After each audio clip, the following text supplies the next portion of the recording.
Hey, it's Erin from Book Things and Baubles, and today I am going to do a fun glass frame project from the dollar store.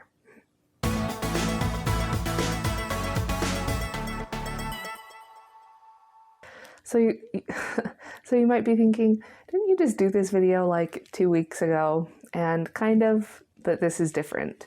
So I did show a couple videos ago some different things you could get from the dollar store to engrave on, but I left out one thing that I've bought from the dollar store tons and tons of times, but didn't really think about putting it into the Glowforge, and I'll explain that. So I make custom frames out of maple wood in my shop, and that's usually what I do in my Glowforge. So what I'll do is I'll buy frames from the dollar store just so that I have the glass and the backing for these custom frames that I make. And so I bought a bunch of frames from the dollar store a while ago, 8x10 frames. And when I went to make a custom order using these frames, I realized that these frames are different than the ones that I've used in the past. And number one, they don't have the backing on them. They, to stand up on their own, they're just wall hanging ones.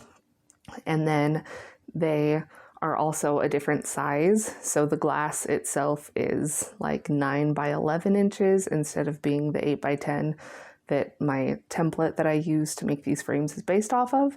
And so the glass didn't fit inside this frame. And so I have like 4 of these frames that I bought from the dollar store, and I was thinking, what am I going to do with them? I don't want to like come up with a new template just so that I can use these frames. So I was trying to think of different things that I could use this glass for, and I think I've come up with a cool projects. So I'm excited to try it and show you how to do it. So I've got a bunch of these glass panes now. You can't really see it because it's glass and it's clear, but these are like 9 inches by 11 inches frames that are just panes of glass that I've got. And then I've also got, please don't mind my desk, it's really messy. Then I've got the backing, so you can hang it on a wall. And then I've got the frame outer part. So my plan is I'm going to etch on this glass some kind of scene, I think. I'm going to try and find like a deer in a snowy wood or something like that. Something that will be kind of white.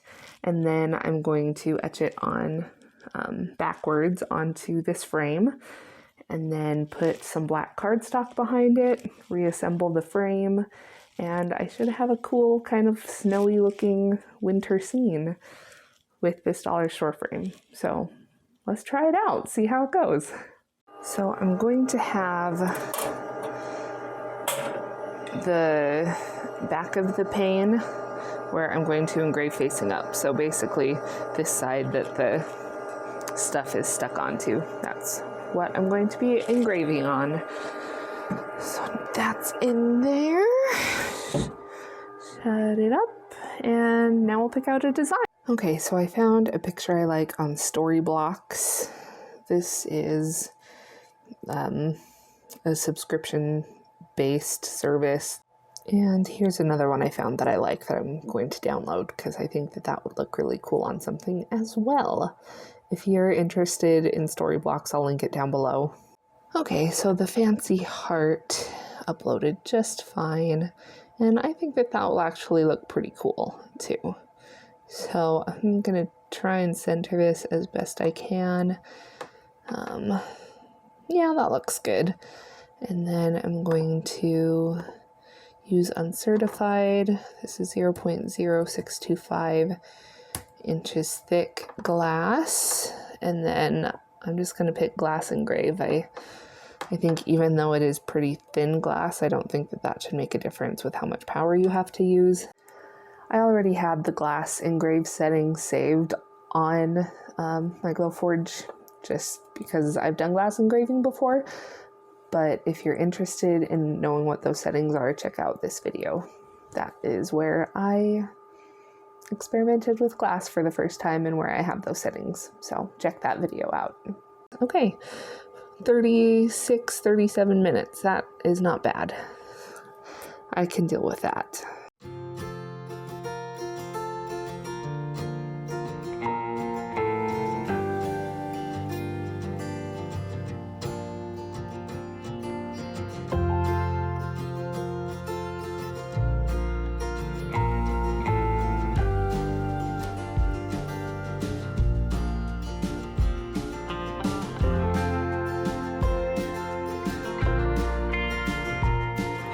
Okay, the glass is done, and that, I must say, looks pretty darn cool. Now we just have to add it to the frame with some colored backing and see how it looks.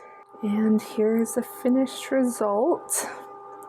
It doesn't look as great as I was hoping it would. I think having a darker color background would definitely help this to stand out some more.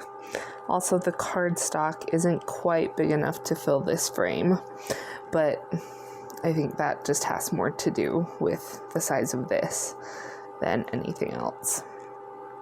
So once I get the sizing right, I can get the right size of backing.